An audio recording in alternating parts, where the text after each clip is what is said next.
जय हिंद प्यारे विद्यार्थियों। इसके पहले वाले क्लास में ध्यान रखना, हम लोग प्रश्नावली 2.1 को पढ़ लिए थे और जो प्रश्नावली 2.1 थी उसके हर एक सवाल को बेहतरीन तरीके से देख लिए थे और उसके एक एक सवाल को कैसे करना था इसको अच्छे से समझ लिए थे। अब आज के क्लास में ध्यान रखना, हम लोग शुरू करेंगे प्रश्नावली 2.2। अब जो प्रश्नावली 2.2 है, इसको पढ़ने से पहले हम लोग कुछ बेसिक चीजों को जान लेते हैं, क्योंकि जब तक अगर आप इन बेसिक चीजों को नहीं जानेंगे तब तक ध्यान रखिए आप इस प्रश्नावली को हल नहीं कर पाएंगे। तो इसलिए पहले हम कुछ बेसिक चीजों को देख लेते हैं, फिर इसके बाद ध्यान रखना हम लोग प्रश्नावली को स्टार्ट करेंगे। तो शुरू करते हैं हम लोग आज के क्लास को। सबसे पहले ध्यान रखना, हम लोग बात करते हैं, सबसे पहले हमारे चैप्टर का नाम है, देखो बहुपद। चैप्टर का नाम क्या है? बहुपद। अब देखिए जो चैप्टर का नाम है बहुपद, अब उसी से रिलेटेड चीजों को हमें देखना पड़ेगा। अब बहुपद ध्यान रखना, बहुपद को जानने से पहले ये चीज जान लो कि चर क्या होता है। ठीक, चर क्या होता है? तो जिसका मान हमेशा बदलता रहता है उसको हम लोग चर कहते हैं। जैसे देखोगे तो यक्स, वाई, जेड, ए, बी, सी, कुछ भी ले लो, मतलब ABCD का कोई अक्षर ले लो, किसी चीज के आधार पर मान के लगा दिया जाता है तो इसका मान हमेशा बदलते रहता है, तो इसलिए इसे हम लोग क्या कहते हैं? चर कहते हैं। तो जिसका मान हमेशा बदलता रहता है उसे हम लोग क्या कहते हैं? चर कहते हैं। इसके बाद ध्यान रखना, अचर किसे कहते हैं? अचर, अचर किसे कहते हैं? जिसका मान कभी नहीं बदलता उसको हम लोग क्या कहते हैं? अचर कहते हैं। जैसे एक, दो, एक, दो, तीन, चार, पाँच, ऐसे जो है आते रहे। अब देखो एक है तो एक के स्थान पर चार थोड़ी ही लिख दोगे, एक है तो एक के स्थान पर एक ही रहने दोगे। ये थोड़ी करोगे कि एक के स्थान को एक को हटा करके चार कर दोगे, वहां पे नहीं करोगे। एक है तो वहां पे क्या रहने दोगे? एक ही रहने दोगे। दो है तो दो ही रहेगा, वहां पे कुछ और दूसरा गिनती थोड़ी लिख पाओगे। इसलिए ध्यान रखना, इसका मान कभी नहीं बदलता, इसे अचर कहते हैं। इसका मान हमेशा बदल जाता है, इसलिए इसको हम लोग क्या कहते हैं? चर कहते हैं। अब देखो, चर और अचर के बाद जब हम आगे बढ़ेंगे तो बात आती है किस चीज की? पद की बात आती है। देखो पद कैसे बनता है, जब हम चर और अचर को एक साथ मिलाते हैं तब क्या बन के तैयार हो जाता है? पद। जैसे देखो x हो गया और 2 हो गया, मिला दें, ये क्या बन के तैयार हो गया? पद बन के तैयार हो गया। ऐसे ही देखो y हो गया, यहाँ से 3 ले लिए, पद बन के तैयार हो गया। y ही है, यहाँ से 2 ले लिए, ये भी क्या बन के तैयार हो गया? पद बन के तैयार हो गया।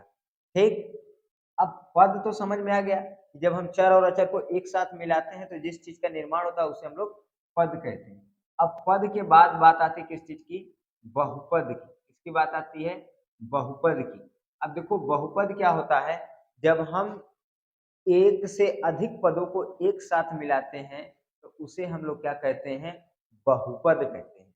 जब हम एक से अधिक पदों को एक साथ मिला के लिखते हैं तो उसे क्या कहते हैं? बहुपद कहते हैं। जैसे 4x plus 5y plus 7z plus 7z plus 8p plus 9। अब आप देखोगे तो एक पद ए है, एक पद ये है, एक पद यहाँ पर है, एक पद यहाँ पर है। तो बताओ हम दो से अधिक पदों को एक साथ मिला दिए कि नहीं? एक से अधिक पदों को जब एक साथ मिला दिया जाता है तो उसे हम लोग क्या कहते हैं? बहुपद कहते हैं। जैसे मान के चलिए यहाँ पे दे दिया, जैसे दे दिया 6x² प्लस 7x प्लस 5। अब देखो यहाँ पर भी देखो एक पद है, यहाँ पर भी एक पद है। ठीक, ये भी एक पद में ही आएगा। ठीक है, अब बात करें तो सोचो ना आप, एक पद ये है, एक पद ये है, तो एक से अधिक पद हुए कि नहीं हुए? और जहां पर एक से अधिक पद होते हैं उसे हम लोग क्या कहते हैं? बहुपद कहते हैं। जहां पर पदों की संख्या एक से अधिक होगी वहां पर हम क्या कहेंगे? बहुपद है। ठीक, अब जो बहुपद होते हैं ध्यान रखना, इन बहुपदों का अध्ययन हम दो प्रकार से करते हैं। पहला अध्ययन करने का तरीका है घात के आधार पर, घात के आधार पर, और दूसरा जो तरीका है वो है चर के आधार पर, चर के आधार पर। अब जो देखो पहला तरीका है घात के आधार पर, इसका अध्ययन हम लोग कैसे करते हैं, जो घात का आधार है। अब देखो घात को आधार मानकर इसका अध्ययन कैसे करेंगे समझ लेते हैं। जैसे मान के चलो हम एक बहुपद लिखें 6x² प्लस 7x प्लस 5, तो इसकी सबसे ज्यादा घात कौन है, इसकी सबसे ज्यादा घात कितनी है, 2 है, तो इसकी मैक्सिमम घात 2 है, इसलिए इसको कहेंगे द्विघाती बहुपद। इसकी मैक्सिमम घात कितनी, 2, तो इसलिए ये कितना घाती बहुपद हो जाएगा, 2 घाती बहुपद हो जाएगा। बहुपद तो है ये है, देख ही रहे हैं, बट कितने घात कितनी है इसकी, अधिकतम घात 2 है, तो इसलिए इसको क्या कहेंगे, द्विघाती बहुपद। अगर हम लिख दिए 9x³ plus 5x² plus 7x plus 4, तो ये कितना घाती बहुपद होगा, तो इसकी अधिकतम घात आपको कितनी दिखाई दे रही है, इसकी अधिकतम घात आपको 3 दिखाई दे रही है, इसलिए ये कितना घाती बहुपद हो जाएगा, 3 घाती बहुपद हो जाएगा। इसकी अधिकतम घात कितनी है, 3 है। अगर हम लिख दें 8x5 plus 7x6 plus 9x plus 4x² plus 2, तो ये भी एक बहुपद है, लेकिन इस बहुपद की अधिकतम घात कितनी दिख रही है आपको, 5 दिख रही है, इसलिए ये कितना घात में बहुपद हो जाएगा, 5 घात में बहुपद हो जाएगा। समझ में आ रहा है ना, यहाँ पे नहीं आएगा बताइएगा। तो घात के आधार पर बहुपदों को हम इस तरीके से समझ लेते हैं। इसके बाद बात आती है बहुपदों की चर के आधार पर। तो जैसे कोई बहुपद लिख दिया गया जैसे 6x प्लस 7y प्लस 9, तो अब इसमें अलग अलग कैट ABCD के अक्षर आए हैं, ए से जेड तक के अक्षरों में से कैट अलग अलग आया है।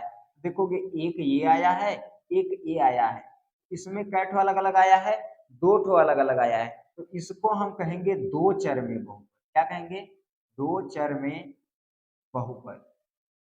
बहुपद अगर एक ठो अलग आएगा तो एक चर में बहुपद, दो ठो अलग आएगा तो दो चर में बहुपद। अगर ऐसे लिख दिया 6x plus 7y plus 8z plus 12, तो इसमें 1 2 3, देखो इसमें 3 ठो अलग अलग आया है ABCD का, तो जय ठो अलग अलग आएगा उतने ही चर में बहुपद हो जाएगा। समझ में आ रहा है कि नहीं आ रहा है, तो ABCD के जितने अलग अलग अक्षर आएंगे उसे हम उतने ही चर में क्या बोल देंगे, बहुपद बोल देंगे। कोई दिक्कत नहीं होनी चाहिए आपको, सारी चीजें अच्छे से समझ में आ जानी चाहिए, क्योंकि बहुत ही आसान तरीके से एक एक चीज को आपको समझा दिए हैं। तो आशा करते हैं कि आज के क्लास में जितनी भी चीजें समझाए होंगे आपको अच्छे से समझ में आई होंगी। कल के क्लास में ध्यान रखना, जो प्रश्नावली 2.2 है इसके एक एक सवाल को अच्छे तरीके से हम लोग सॉल्व करेंगे, एक एक करके सभी सवालों को अच्छे से सॉल्व करेंगे, और कल के ही क्लास में हम लोग प्रश्नावली जो 2.2 है इसको खत्म कर देंगे, पूरी तरीके से समाप्त।